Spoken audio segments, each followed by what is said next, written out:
ஒரு சபை உங்களை எப்படி நேசிக்குது பாருங்கள்.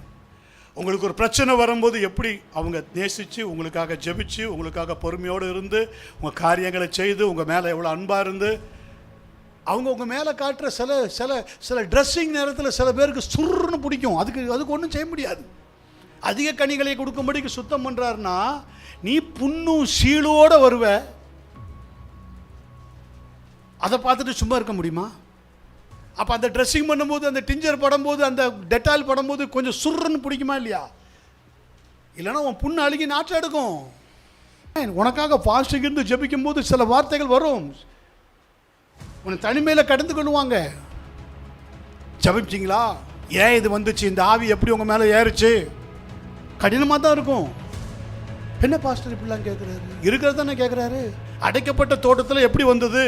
ஆதாம் ஏவாள்கிட்ட கர்த்தர் அதானமா கேட்டார்.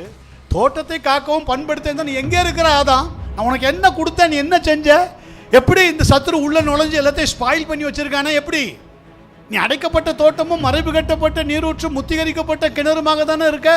எப்படி அது மற்ற காரியங்கள் உள்ள நுழைஞ்சு உன்னை ஸ்பாயில் பண்ணிருக்கு? அவன் என்ன சொல்றான் பார்த்தீங்களா?